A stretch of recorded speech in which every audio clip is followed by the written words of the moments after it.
Om Shanti. At a time like this, it feels as if there's something that we need to do for the inner being.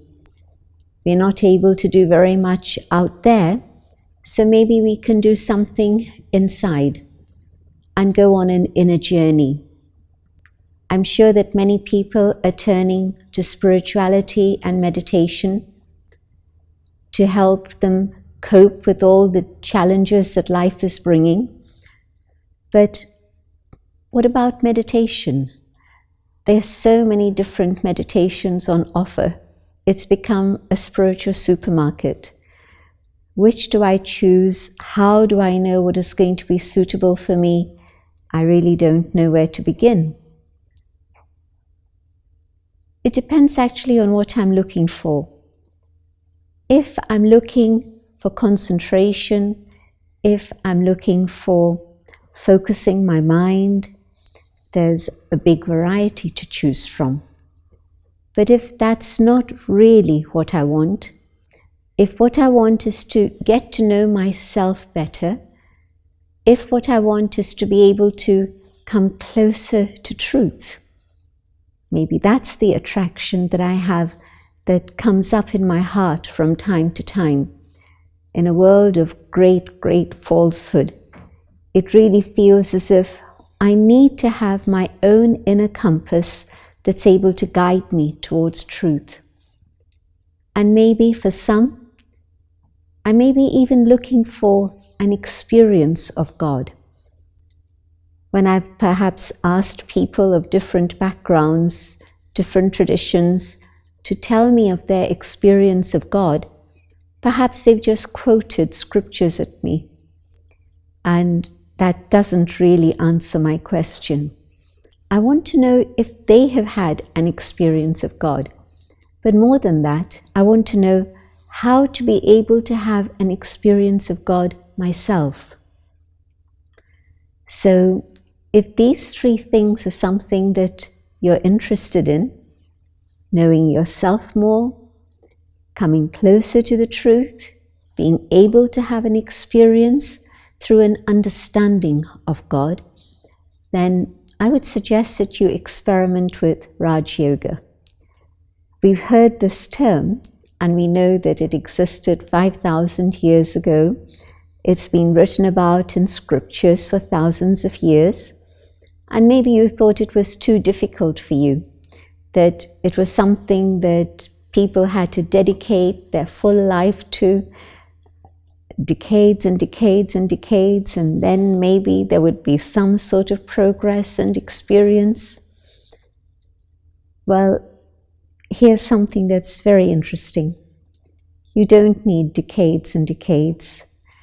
What you need is just a few minutes every day for the next 7 days.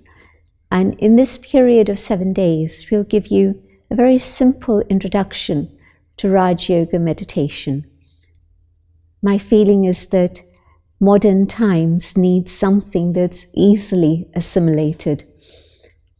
We don't have decades to study these things, and certainly we don't have decades in which we're just making effort with a hope that there'll be some attainment at the end. In the days of instant tea, instant coffee, instant everything, what we're looking for is something, if not instantly, but something that can bring me a guarantee, an assurance that I'm moving in the right direction fairly quickly. Experiment for just these short periods of time, maybe 20 minutes each day, for the next 7 days, and see how you get on. Let me first explain this term Raj Yoga. Raja, the king, the master, the sovereign, and yoga, again we've heard this term a lot, but it actually means union, communion, connection. And so it's referring to the connection, the union of the inner being, the soul, with the divine, with the supreme. So Raj Yoga means to reclaim the mastery over the self that I had lost. And then thirdly, Raj Yoga also means that yoga which is the highest of all the different yogas that exist, because it contains within itself the essence of all the different yogas. The Hatha Yoga, the discipline, the force, the determination, that comes within Raj Yoga, the Gyan Yoga, the Yoga of knowledge, Bhakti Yoga, the Yoga of love, of devotion, Karma Yoga, the Yoga of action. So think of all the different yogas and you'll see that Raj Yoga contains the essence of all of these, and so is the highest of all. So let us begin on the journey of Raj Yoga. The first awareness is the whole subject of who am I? It's a question that philosophers have explored for centuries, millennia. But still, today, if I ask myself the question, who am I? What is the answer that I get? Is it the answer of just those things related to my physical identity? And there's plenty of those. There's the identity at home. I'm a mother, I'm a father, I'm the son, I'm the daughter, whatever it may be. But is this who I am? Is that my only identity? And you'll agree it's not. We have lots of different identities outside our family, outside our physical home. Or is it something to do with my career, my profession? Maybe I'm a housewife. Maybe I'm an engineer, a doctor, a businessman, whatever it may be. But again, surely I existed before I became involved in business or in medicine or even looking after a home. So that can't really be my true identity. And I have other identities apart from that anyway. In my social life, I may be a friend to some, I may be a colleague to others, I may be just simply a sports companion. I play tennis with somebody, I play cricket with somebody, whatever it may be. And so what is my identity? If I were to look at all these different aspects of my life, does that explain to anyone who I truly am? I don't think so. It doesn't give them any indication of my true nature, who I am as a person, as an individual. It doesn't put across any of these ideas. And so, what are all these other things that seem to be invisible? I'm not able to see them, but definitely they're there, they're real. And all those invisible aspects of my own inner being are actually the aspects that genuinely reflect who I am. And so there's something apart from the external, which is internal, invisible, and maybe I need to explore that. And in that exploration, I'll find that probably this is very true, that there's a being inside which is connected with somehow my thoughts, my feelings, my memory, my experiences, my conscience, my personality. All of these things are hidden from view. Think about an iceberg, and only this much is visible. 1/10 is visible. 9/10 is not visible. Same thing. I meet you, and I instantly put you into a compartment.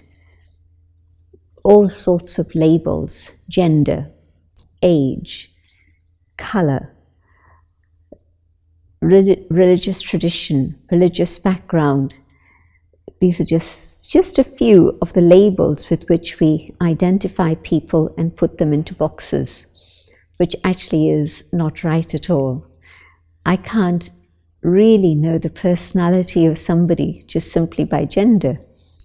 There may be a woman who's extremely strong and courageous, and we would say, well, you know, she's one of a kind. But no, there are many women who can be brave and strong and courageous. And equally, there may be a man who excels at all the things he's doing in the world out there, but he's also incredibly compassionate, very, very kind, very, very gentle. And so again, can you put that into a box or a category? Or you'll say, well, you don't find many like that. But in fact, you can. And so my point is that putting people into a box doesn't really work. And so all these external boxes that we tend to tick off in our minds don't tell us anything about the human being. We see the human form, but that's only the external identity. 9/10 are beneath the skin. The skin doesn't tell you very much. And anyway, it's only 1/18 of an inch. Peel off the skin, and what is there within? Then those differences of the external experience really make no difference in any way at all. So we are human, and as humans, we are all the same. Start off on the same footing. And then when we come to the being is very, very different. Each being is highly individual, absolutely unique. You will not find two beings who are identical. Their experiences make them different. Their nature, their preferences, their habits, all sorts of things are absolutely unique. Think about nature. Can you go to a tree and find two leaves which are identical? Probably not. You can try. It'll occupy a lot of your time, and if that's what you're looking for, good luck, that's fine. But each leaf is individual. It's only factory manufactured things that are identical. Nothing in life, nothing organic is identical. It really isn't. And so two beings who are human beings are vastly different in everything that they contain. The ingredients are the same, but the combination of those ingredients are vastly different. So for example, yes, every being has a conscious mind, every being has a personality, every being has conscience, but you can see how even between two beings, one will say this is right, and the other will say, well, I'm not quite sure. Maybe in these circumstances you say it's right, but maybe in other circumstances you would have to say it's wrong. And maybe those nuances of differences in the way in which we perceive things, experience things, understand things, all of these things are what make the individual absolutely unique. And so the exploration is to go on this journey within and feel the inner being separate to the physical form, the physical body. We would say that the soul is the driver and the body is the vehicle, the chariot, that the soul uses to express itself and to gain information from the world out there and to absorb that information.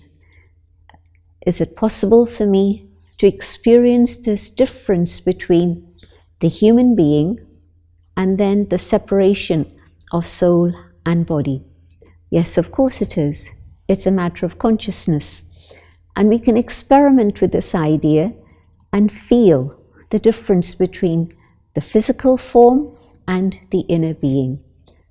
So let's experiment with this journey of meditation, and I'll share my own thoughts and invite you to follow these ideas and see what happens. And don't expect fireworks, don't expect miracles, but it's a gentle journey to come to that awareness of the inner being. So sit comfortably, preferably with both feet on the ground so that your body is balanced, and your back straight so that you stay alert. And you can even keep your eyes open. And if you're keeping your eyes open and you want to focus for your eyes, you can focus on the center of my forehead. Because we're going to experiment with this idea of the inner being, the soul. And the location of that is just here, not on the skin, but just behind, just in front of the pineal gland, just in front of the brain. Sitting quietly, I reflect on the things that I've just heard about. I don't believe them, but I decide that's okay. I want to try an experiment. I focus on this point behind the center of my forehead.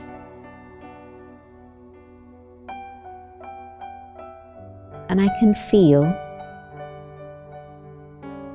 all my energy gathering there. Yes, the energy of the inner being radiates throughout the physical body so that I can be the master of this body and move whichever limb I want, in whichever direction I want.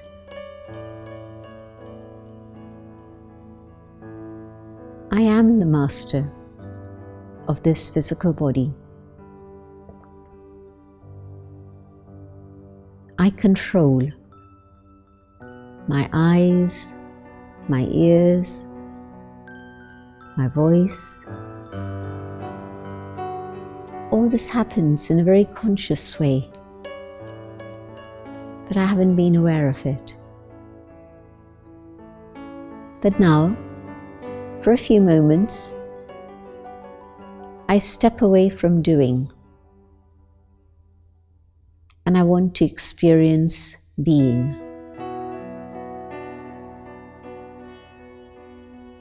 So in this brief moment, I continue my journey inwards.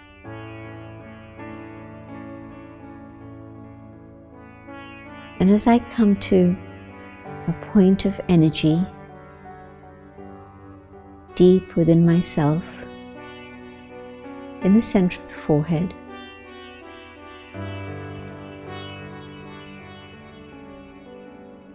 I can feel the separation. Soul, the inner being, and body.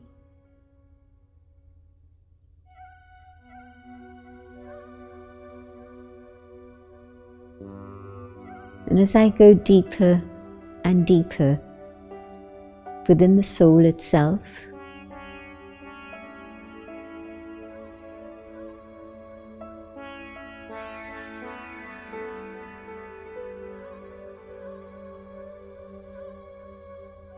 I begin to get a sense of stillness, of peace. My inner world becomes calm. Instead of thoughts racing here and there, I connect with the treasure of peace that lies within.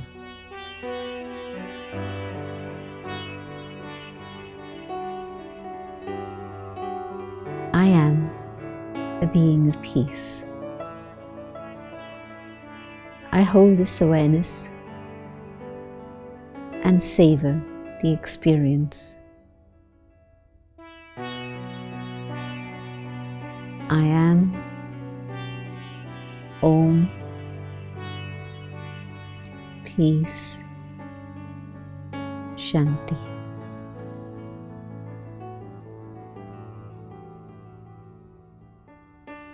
Having made this journey inwards, experiment with it through the day. Try it for the next 24 hours. I am here and I am in charge of this vehicle. I hope you'll try it. And even if it's for just a few minutes each day, I would actually recommend a few minutes each hour. But never mind, even if it's just a few minutes through the day, or before you go to sleep, and first thing when you awaken, try it. And I'm sure you'll connect with that inner peace that definitely lies within each and every one. Om Shanti.